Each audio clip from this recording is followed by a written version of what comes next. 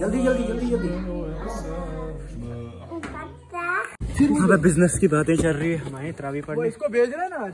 असल में हम आज क्लास मतलब वो जो कुरान की तफसीर तर्जुमा वो कर नहीं पाए। तो आज असल में मेरा एग्ज़ाम वगैरह था, तो मैं वहीं बिज़ी रहा पूरे दिन। तो इंशाल्लाह अब मैं इधर से जाऊँगा। कोशिश करेंगे कि अब के बाद वो करें शूट। तो थोड़ा मसला हुआ था, असल में मैं पूरे दिन थोड़ा बिजी रहा ना, तो इसलिए। अस्सलामुअलैकुम बिल्ली लवर्स।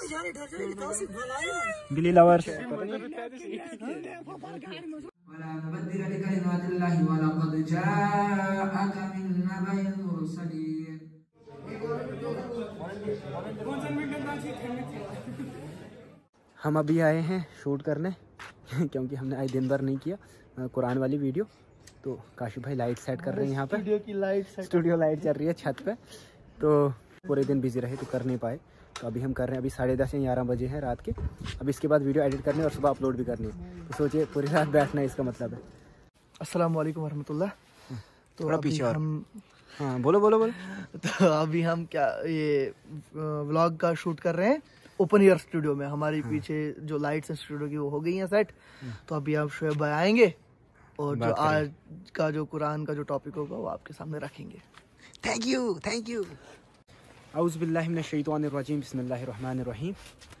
तो आज हम बात करने जा रहे हैं कुरान पाक के 82nd चैप्टर के बारे में, यानी सूरह इन्फितार के बारे में। सूरह इन्फितार में कुल मिला के 19 आयत है और ये जो सूरत है ये मक्की सूरत है।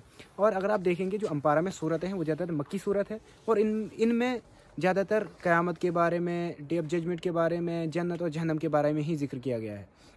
अगर हम देखें इसमें 3 टॉपिक्स है और वो तीनों रिलेटेड है डे ऑफ जजमेंट के साथ। तो सबसे पहला टॉपिक इसमें है वो है साइंस ऑफ डॉम्सडे, यानी क़यामत की निशानियों के बारे में। तो अल्लाह ताला इसमें फरमा रहे हैं, सबसे पहली आयत जो है अल्लाह ताला इसमें फरमा रहे हैं कि जब मतलब आसमान को फाड़ दिया जाएगा, आसमान फट जाएगा, उसके बाद जो तारे हैं उनको बिखेर दिया जाएगा, बिखर जाएंगे तारे। इसमें मतलब उनकी वो ऑर्बिट्स, उनकी ग्रेविटी ले लिए जाएंगे, फिर वो बिखर जाएंगे और उसके बाद समंदर को फाड़ दिया जाएगा, यानी समंदर फट जाएंगे और उसके बाद इंसान मतलब कब्रों को खोल दिया जाएगा, इंसानों को कब्रों से उठा दिया जाएगा, तो कब्रों को खोल दिया जाएगा।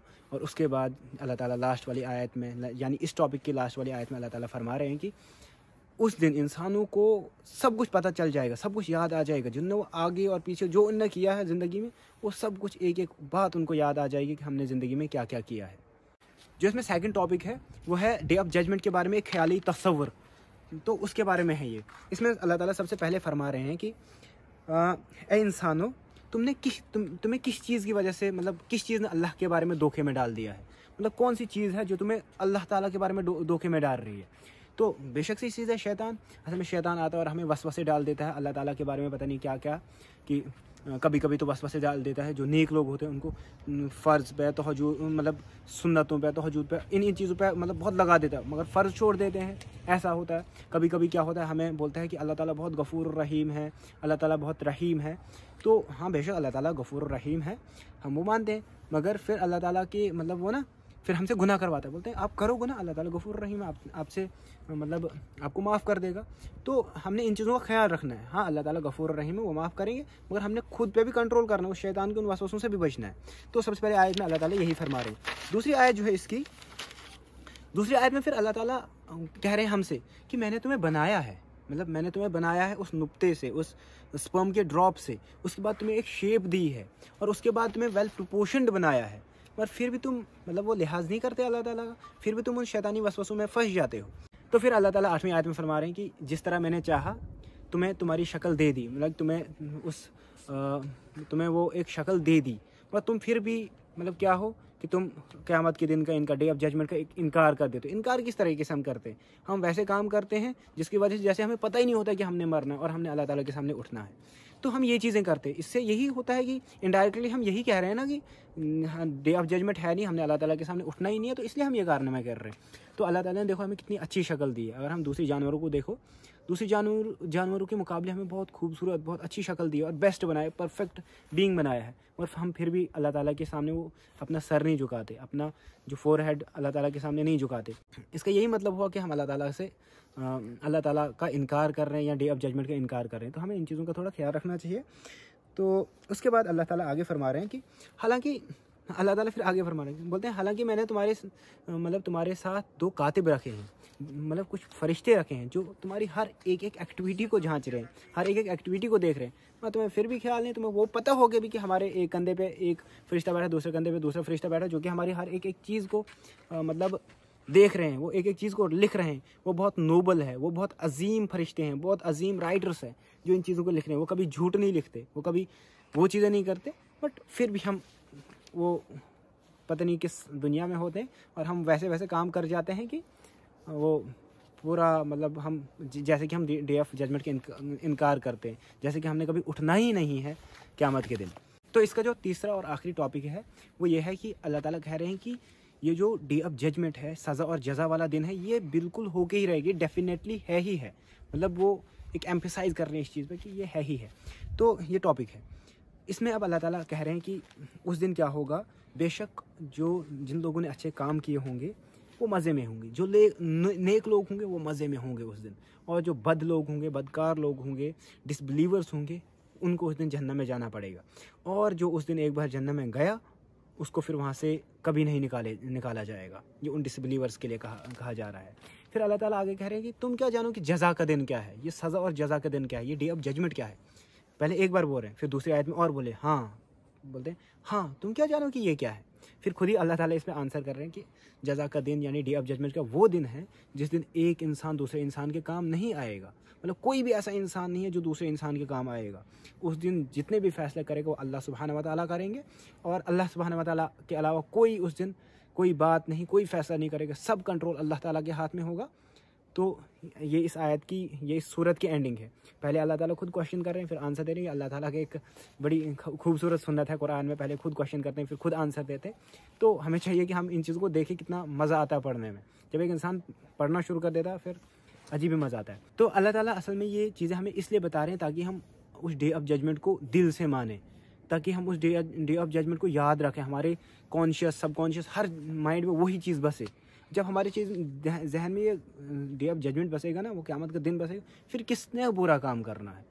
ये सिर्फ उस चीज़ को, उन बुरे ख्यालों को, उन बुरी आदतों को छुड़ाने के लिए ये चीज़ें अल्लाह ताला कह रहे हैं, ताकि हम तकवा वाले बने, ताकि हम तकवा इख्तियार करें। तो हमें कोशिश करनी चाहिए हम इनको पढ़ें। अगर आप लोग ये वीडियो देख रहे हैं, कम से कम इसके बाद आप एक बार इस सूरत को एक बार और पढ़ें, दूसरी बार पढ़ें, तो आपको इंशाल्लाह ये फिर वो माइंड में बस जाएगी ये चीज़ें, क्योंकि ये टॉपिक वाइज है, थोड़ा आसान भी हो जाएगी इंशाल्लाह। तो आज हमने बड़ी लेट शूट किया है, लाइक अभी 11:30 बज रहे होंगे, तो अब हम बस करते हैं। तो मिलते हैं इंशाल्लाह कल की नई वीडियो में। तब तक के लिए अल्लाह हाफ़िज़, अस्सलाम वालेकुम रहमतुल्लाहि व बरकातुहू। और स्पेशल थैंक टू काशिफ भाई, जिन्होंने अभी इतनी रात को मुझे यहाँ पे छत पे बैठ के हम शूट कर रहे हैं इतनी ठंड में।